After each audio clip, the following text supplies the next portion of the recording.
Friend, I use grammar app ama hojikta install tawbneko app natasu adumadi yae ado si app se sum noi ai mamangda thaina chai mai mamang si app se sinangum tawbneba ado masi app se um yengmina chigo masi dai su dum tawsu yani atopa app pudi kongram le rangwani ado masi jai no hita tawna ka jora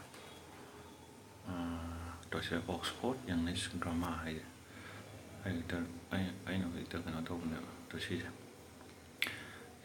English grammar targanda masih tulis Oxford English grammar and English listening ay Oxford itu nanti ko ada isu kami tak apa sih ada ini nunggu nanti pas ya ada itu yang mina aja friend ko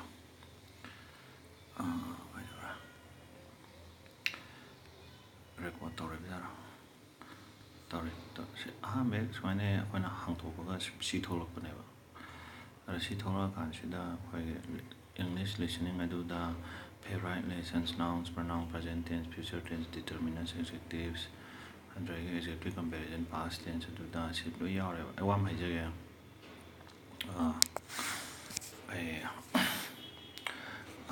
ai wam hai jage aina time yam se sum mobile ne yang lagadi larik soyang pa English any grammar am no hot pya ne dum pa bi ai hanjan hai jage English grammar de sai mga chẳng tầm cái ra có nô nó mình nằm mình nô nên mình nằm tao cái gì mga chẳng tầm cái gì ta chẳng tầm cái ra nó tầm biểu ai nào tao tập mà chú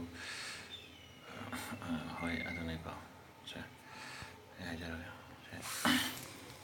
là sẽ ham sẽ noun cái gì noun thì chẳng là gì noun gì đấy không noun gender plural form of nouns countable and uncountable nouns compound nouns capitalization list of adodo ma'am all to label this grammar in this topic है कोई grammar this topic जो है इसमें नहीं हम संग this तो ज़्यादा noun this one का इनको सी जो this है सुम साना बस ये advertisement है सी जो लोग हन 2 3 1 and 0 सी जो तन कब थला नहीं है ना not now तो शायद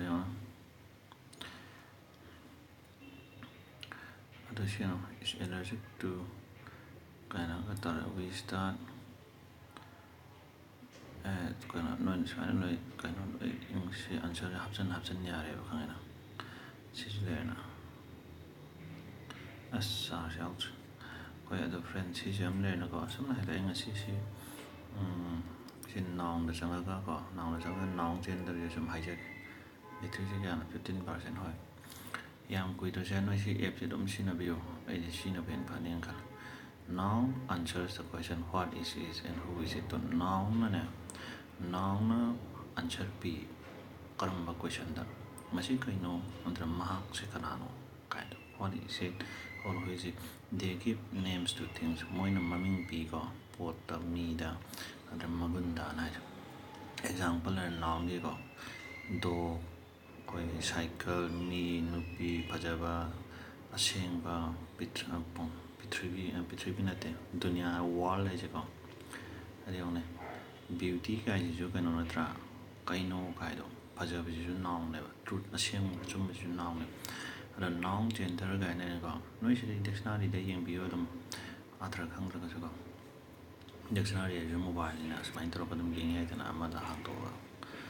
अद in general there is no distinction between masculine feminine and neuter in English noun general loina diko aseng bai di English study si kenability na have nupi oigera nupa oigera daga normal as neutral oigera ko however gender is sometimes shown by different forms of or different words adubu gender is same is in the kam tan samna different words the masculine the man hydra nupa ja feminine the woman masculine father mother sin noun at ne uncle aunt akoi auntie have the sum la le ko auntie have bai jo le te ko English ta hoi adu de in English or jo hoi le han le se an hai dong masculine boy girl husband wife different forms are jo masculine the ne koi masculine the nupa have ne na nupi have feminine masculine na is ara na nupa ohen ba feminine is nupi ohen ba or actor je or actor je noun actress are gender hai je ti kan nupi nupa ni asi to isa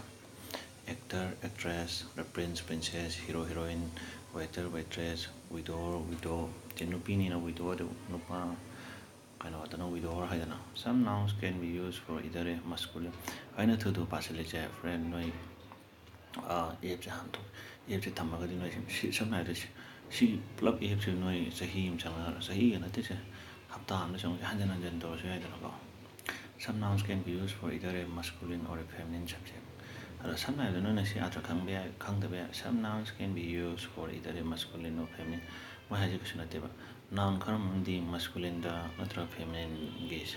Nupi nupa sijinnabiyu cousin dadi cousin sister ni cousin brother ni have yatra. Teenager nupi nupa oja nupi nupa doctor yatra. Later pana colleague adoida relation parent trainer. Mary is a doctor, she is a doctor. Mary didn't finish in Peter is a doctor, Peter is a doctor. Sijinnabiyu. Sometimes that she talks. Mary is a doctor, and Mary is a doctor. She is a doctor. Have the pronoun like that. She is. She is the cousin. Jane is my cousin. It is possible to make the decision by adding the words male or female. The decision which I have a student here. No period of high side and the female student had Nupi student ni male cousin ni. We can add one woman, a woman doctor, a woman journalist. In some cases, noun describing things are given gender. In some cases, nouns describing things are given gender. I love my cat. She, the kid, is my participation. France is popular with her France. In some nouns describing things are given gender. In some cases, nouns describing things are given gender. Me the book the gender pixel ate pota kai car har he she lam je har the me the jo she na haidana ko na she zoom to hange mobile pe hane no to hange haidana ado friend she le ko she she lo da noun ki gender lo no she noun ki gender ti tu lo dra have friend. So refresh the downloading lesson please. Or lower refresh go. What Jen is my cousin? No. Or and she were on it. I don't know if she laptop is a high lap sign that I have seen Narigo. She lesson the laptop get go. I'm not a friend at all. No, it's kind of chatopia then. She lower matamda plural forms of noun as friend I say plural forms is no she in Tokyo because both guys head houses rivers guys adding s or es friend I cannot tell